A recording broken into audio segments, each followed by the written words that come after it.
வணக்கம். நான் வாழ்வியல் மருத்துவர் உமா வெங்கடாச்சலம் சென்னையிலேருந்து சந்திக்கிறேன். ரொம்ப நாளைக்கு அப்புறம் உங்களுக்கு வீடியோ போடுறேன். சில பர்சனல் ஒர்க்கெல்லாம் இருந்தது, ப்ளஸ் ட்ரீட்மெண்ட் டைம் கிளாஸஸும் இருந்தது. அதனால் நான் இன்றைக்கி உங்கள்கிட்ட பேசணும்னு நினைக்கிறது பஞ்சபூத தத்துவங்களில், அதாவது அக்குபஞ்சர் எப்படி எந்த தத்துவத்தின்படி வேலை செய்கிறது அப்படிங்கிறது. அக்குபஞ்சரில் நாடி பார்க்குறோம், நாடி பார்த்து சரி செய்கிறோம். என்ன சரி செய்கிறோம், எப்படி வேலை செய்கிறது அப்படிங்கிறத பற்றி ஒரு சின்ன குறிப்பு சொல்லணும்னு நினைக்கிறேன். அக்குபஞ்சர் பஞ்சபூத தத்துவங்கள் படி வேலை செய்கிறது. புரியுதுங்களா? இந்த பஞ்சபூத தத்துவம் எதுக்கு நமக்கு தேவையாக இருக்குது அப்படிங்கிறது ஒரு சின்ன விஷயத்துலேயும் நம்ம புரிஞ்சுக்கலாம். நம்ம இந்த இந்த உலகத்தை, இந்த யூனிவர்ஸ் எப்படி சொல்கிறோம், பிரபஞ்சம் அப்படின்னு சொல்கிறோம். பிரபஞ்சம், அந்த பஞ்சம் அப்படின்னா 5ன்னு அர்த்தம். அப்படின்னா வெளி, நமக்கு இன் ஃப்ரண்ட் ஆஃப், என்னை சுற்றி இருக்கிற, எனக்கு எதிராக இருக்கிற, என்னை சுற்றி இருக்கிற அப்படிங்கிறது தான். இப்போது பிரகாரம், கோவிலில் பிரகாரம் அப்படின்னு சொல்கிறோம். அந்த அப்படிங்கிற வார்த்தை அந்த வெளி, கோவிலோட கர்ப்ப கிரகத்தை சுற்றி இருக்கிற வெளி, நம்மளை சுற்றி இருக்கிற இடம், அதுதான் பஞ்சம்னா 5. ஸோ அண்டம் அப்படிங்கிறது பஞ்சபூதத்தினால் ஆகப்பட்டது அப்படிங்கிறது தான் பிரபஞ்சம் அப்படிங்கிறது சொல்கிறாங்க. ஸோ பஞ்சபூதங்கள் எல்லாருக்கும் தெரியும். நெருப்பின் தன்மையாக வெப்பம், நிலம், நிலத்தின் தன்மை அப்படிங்கிறது தன்னுள் ஒன்றை உள்வாங்கி கொண்டு அது வேறொன்றாக வெளிப்படுத்துவது தான் நிலத்தின் தன்மை. காற்று தான் பிராணனாக, உயிர் சக்தியாக மாறிக்கொண்டிருக்கிறது.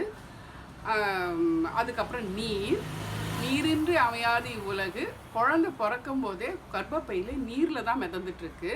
நீரில் உயிர்த்தன்மை இருக்கிறது அப்படிங்கிறது. நீரால் கடினப்படவும் முடியும், நீரால் ஓடவும் முடியும், நீரால் ஒரு உயிரை உருவாக்கவும் முடியும். அதுக்கப்புறம் இந்த வெளி, அண்டம், ஸ்பேஸ். இந்த ஸ்பேஸுங்கிறது நம்ம ஸ்பேஸ்ன்னு சொல்கிறோம், அதே ஆகாயம்னு சொல்கிறோம். அதே சைனீஸ் மருத்துவத்தின்படி வுட் அப்படின்னு சொல்கிறாங்க, அதாவது மரம் அப்படின்னு சொல்கிறாங்க. அந்த மரத்தை அவங்க குறிப்பதற்கு காரணம், மரத்தின் வேர் பூமியிலும் கிளைகளும் அதுவும் அண்டத்தை பார்த்து கொண்டபடியும் இருக்குது.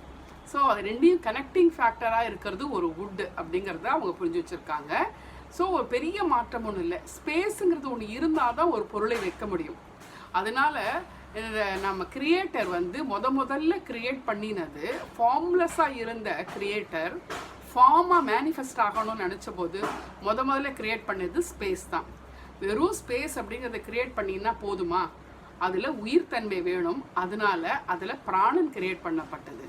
பிராணன் கிரியேட் பண்ணப்பட்டதும் 2 உராய்ந்து வந்தது வெப்பம். அந்த வெப்பம் தான் நெருப்பின் தன்மை. இப்போது ஒன்று உங்கள்கிட்ட சொல்லிட்டு வந்தேன். நம்ம உணவு உண்கிறோம், அது நிலத்திலிருந்து வந்தது, அதை நாம் சமைத்து உண்கிறோம். உள்ளே போய் ஒரு சமையல் நடக்கிறது.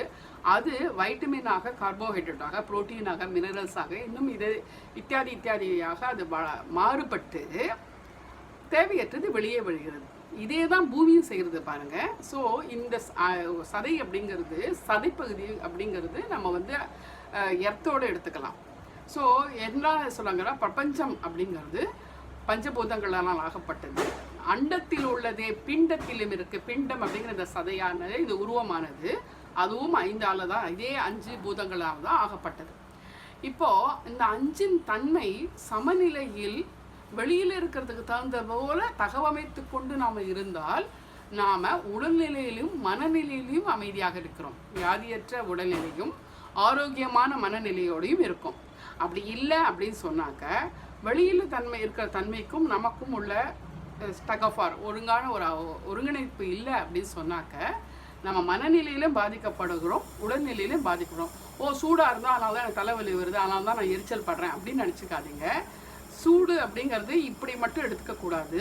யோகாவோட சயின்ஸ் படி பார்த்தா நியமா அப்படிங்கிற ஒரு 2 வார்த்தை சொல்கிறோம். அப்படிங்கிறது நம்ம மற்றவங்களோட, நம்ம சுற்றுப்பட்ட சூழ்நிலைகளோட, ஒரு கடைக்கு போனால், ஒரு பேங்க்குக்கு போனால், ஒரு பெட்ரோல் பங்க்குக்கு போனால், இல்லை நம்ம அக்கம் பக்கத்து வீடுகளோடையா இருக்கட்டும், நம்ம வீட்டுக்கு வரவங்களாக இருக்கட்டும், நாம் ஒரு வீட்டுக்கு போகும்போதாக இருக்கட்டும், நம்ம எப்படி கம்ஃபர்டபுளாக இருக்கோம், அந்த இடத்துல நாம் எப்படி கம்ஃபர்டபுளாக இருக்கோம் அப்படிங்கிறது ரொம்ப முக்கியமானது. அதுவும் சேர்ந்து தான் ரொம்ப இம்பார்ட்டண்ட். இதெல்லாம் சேர்ந்து தான், அதோடலாம் நான் எப்படி இருக்கேன் அப்படிங்கிறது எனக்குள்ளே இருக்கிற இந்த பஞ்சபூதத்தின் தன்மையை பொறுத்து இருக்குது. அது சரியாக அமைத்து கொள்ளும் போதே என்னோட பஞ்சபூதத்தன்மை சரியாக இருக்கும். பஞ்சபூதத்தன்மை என்னோட சரியாக இருந்தால் நான் இந்த விஷயத்துலலாம் நல்லபடியாக நடந்துப்பேன். ஒரு வியாதி உடலில் வருவதற்கு முன்பாக மனதில் வருகிறது அப்படிங்கிறது இன்டர்நேஷ்னலாக ப்ரூவ் பண்ணிட்டாங்க. ஓகேங்களா. யோகா சயின்ஸில் யோக சூத்ரால அந்த காலத்திலே சொல்லிட்டாங்க, யோக சித்த பிரித்தி நிரோதக, சித்தம் அப்படிங்கிறது மைண்டு, அதோட ஆக்டிவிட்டியை ஸ்டால் பண்ணி வைக்கிறது தான் யோகான்னு சொல்லியிருக்காங்க. யோகா அப்படிங்கிறது ஆசனம், காலை தூக்கி தலைமையில் வச்சுக்கோ அதுதான் அப்படிங்கிற மாதிரிலாம் சொல்லவே இல்லை. யோகாங்கிறது மைண்டை பற்றினது அப்படிங்கிறது பதஞ்சலி யோக சூத்ராலேயே வருது. ஸோ நம்ம பஞ்சபூதங்களில் நிலம், நீர், ஆகாயம், காற்று, நெருப்பு, இதன் தன்மைகள். நெருப்புனா நெருப்பாட்ட எரியாது, சூடு, ஒளி, நெருப்புலேருந்து ஒளி கிடைக்கிறது, ஒளியில் நெருப்பிலிருந்து வெப்பம் கிடைக்கிறது, சூடு கிடைக்கிறது. பூமியில் ஒன்று உள்வாங்கிக் கொள்ளும் தன்மை, அதுக்குள்ளே உள்வாங்கிக் கொள்ளும் தன்மை பூமிக்கு அதிகமாக இருக்குது. உள்வாங்கிக் கொண்டு வேறொன்றாக வெளிப்படுத்தும் தன்மை பூமிக்குள்ளே இருக்குது. பூமியில் எது போட்டாலும் வாங்கிக்கும். பூமியை பூமாதேவி மாதிரி பொறுமை அப்படின்னு சொல்லுவாங்க. எதை போட்டாலும் வாங்கி, இந்த மலையும் ஆறும் கடலும் மனிதர்களும் இந்த பில்டிங்லாமும் எல்லாமே இந்த பூமி தான் தாங்கிட்டு இருக்கு. அந்த மாதிரி ஒரு பொறுமையுடன் அது உள்ள எல்லாத்தையும் வாங்கக்கூடிய தன்மை பூமிக்கு இருக்கு. தாங்கக்கூடிய தன்மையும் உள்வாங்கி கொண்டு அது வேறொன்றாக உருப்பெற செய்து கொடுப்பதும். ஒரு விதையை போட்டால் மரமாக போகிறது, மரத்தை வெட்டி கழிச்சு கீழே போட்டான்னா உரமாக மாறுது. ஏன்னா கழிவுகள் எல்லாம் உரமாக மாறுகின்றன. உரமாக மாறுவது திருப்பி அந்த செடிக்கு உபயோகமாக இருக்குது. கழிவுகள் எல்லாம் விலங்குகளுக்கு உபயோகமாக இருக்குது. ஒரு விலங்கு இன்னொரு விலங்கை சார்ந்து இருப்பதாக இருக்குது. இந்த மாதிரி படைப்புகளில் வந்து ஒன்று அதை ரொம்ப அழகாக நம்மாழ்வார் ஐயா சொல்லியிருப்பார். எப்படி ஒன்று சார்ந்து இருக்குது அப்படிங்கிறது சொல்லி ரொம்ப அழகாக சொல்லியிருப்பார். அந்த சார்ந்து இருக்கும் ஈகோ சைக்கிள் அப்படிங்கிறது ரொம்ப இம்பார்ட்டண்ட்டாக இருக்குது. அது எர்த்தோட சம்மந்தப்பட்டதாக இருக்குது. எல்லாமே இந்த பிரபஞ்சத்தை சம்மந்தப்பட்டதாக தான், இந்த பஞ்சபூதங்களை சம்மந்தப்பட்டதாக இருக்குது. நாடி பார்க்கும்போது நாடியில் இதில் பஞ்சபூதத்தில் எதன் அளவு அதிகமாகவோ எதன் அளவு குறைவாகவோ இருக்கிறது. குறைவாக இருப்பதன் தன்மையை அக்குபஞ்சர் தொடு சிகிச்சையாக பண்ணும்போது ஒரே ஒரு புள்ளி அது சரி பண்ண உடனே அந்த சைக்கிள் சரியாக ஆரம்பிச்சிடும். ஸோ திருப்பி நம்ம போய் வெளியில் ஏதாவது எமோஷ்னலான டிஸ்டர்ப் ஆகி, சாப்பாட்டு மூலயமா டிஸ்டர்ப் ஆகி, நம்மளை பற்றி கவனக்குறைவோடு வாழும்போது திரும்பியும் ஒரு பஞ்சபூதத்தினோட வந்து இம்பேலன்ஸ் நடந்து திரும்பியும் அதை வந்து நம்ம பேலன்ஸ் பண்ணிக்கிறோம். தொடர்ந்து இது போல் சக்தி மாற்றங்கள், சக்தியோட ஓட்டப்பாதையில் இருக்கிற பிளாக்ஸை ரிமூவ் பண்ணி ஈஸியாக ஓடுற மாதிரி செய்கிற போது நம்ம உடலில் ஆரோக்கியமாக இருக்கும். அதனால தான் அக்குபஞ்சர் சிகிச்சை செய்கிற போது வேறு சிகிச்சை எடுத்துக்க வேணான்னு ஏன் சொல்கிறாங்க அப்படின்னாக்க, அது உங்களோட சக்தியின் ஓட்டத்தை, சக்தி ஓட்டத்தை பாதையில் இருக்கிற பிளாக்ஸ் எல்லாம் ரிமூவ் பண்ணும்போது நீங்கள் இன்னொரு சிகிச்சை கொண்டு அது பிளாக் ஆகக்கூடாது அப்படிங்கிறதுனால தான். இன்னொன்று, உங்கள் உடலில் இருக்கிற பஞ்சபூதத்தின் தன்மைகளை பேலன்ஸ் பண்ணுறது தான் அக்குபஞ்சர்.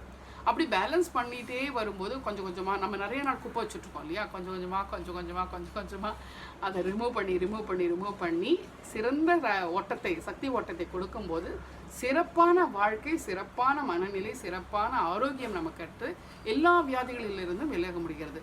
ஆனால் என்ன, இந்த மாற்றங்கள் என்றைக்குமே ஒரு மாற்றம் வர்றதுக்கு காலம் வேணும். நம்ம அந்த காலத்துக்கெல்லாம் பொறுமையாகவே இருக்கிறது இல்லை.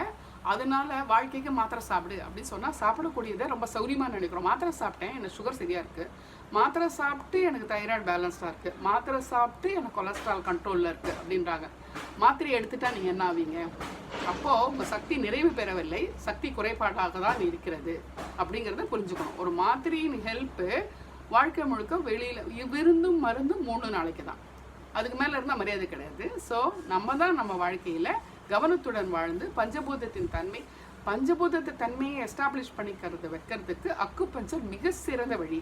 அதுக்காக படுத்து உடம்பு முழுக்க போட்டு ஏதோ மிஷினை போட்டு எக்ஸ்ட்ரா இந்த வைப்ரேஷன்லாம் கொடுத்து அதெல்லாம் தேவையில்லை. ஒரு மிக சரியான தூண்டுதல் மட்டுமே போதும். மிகச்சரியான தூண்டுதல் மட்டுமே போதும். நம்ம பார்த்துருக்கோம், இப்போ வந்து ஒரு இடத்துல அடைப்பு இருக்குது, தண்ணி போகாமல் அடைப்பு இருக்குன்னா அது எந்த இடம் தெரிஞ்சு அந்த இடத்த க்ளீன் பண்ணினாலே அந்த தண்ணி ஓட்டம் ஓடிடும். குழாயில் அடைப்பு இருந்தால் அந்த மாதிரி எந்த இடத்துல இருக்குங்கிறது கண்டுபிடிக்கும் போது உடனடியாக அந்த சக்தி ஓட்டம் அந்த பாதையில் ஓட ஆரம்பிச்சிடும். பட் திரும்ப நாம் சில விஷயங்கள் செய்கிற போது சில நாட்கள், சில வாரங்கள், வாரத்துக்கு ஒரு முறை, 10 நாளைக்கு ஒரு முறை, 15 நாளைக்கு ஒரு முறை, மாதம் ஒரு முறை அப்படின்னு வேறுபட்டு இருக்குது. நாடி பார்க்கும்போது தெரியும், அவங்களோட இன்டென்சிட்டி ஆஃப் த பெயின் என்னங்கிறது பார்த்தா தெரியும். இதில் முக்கியமான விஷயம் சக்தி அப்படிங்கிறதுனால அது உடல்நிலையில் உள்ள வியாதிகள் மட்டும் இல்லை, மனநிலையிலையும் மாற்றங்கள் கொண்டு வரும். நல்ல தூக்கம் வரும், நிம்மதியான ஆழ்ந்த தூக்கம் மிகப்பெரிய ஹீலிங் ஃபேக்டர், அதுவும் நடக்கும். தொடர்ந்து வேற ஒரு வீடியோவில் சந்திக்கிறேன். அது வரைக்கும் வணக்கம் கூறி விடைபெறுவது வாழ்வியல் மருத்துவர் உமா வெங்கடாச்சலம் ஃப்ரம் சென்னை. நன்றி.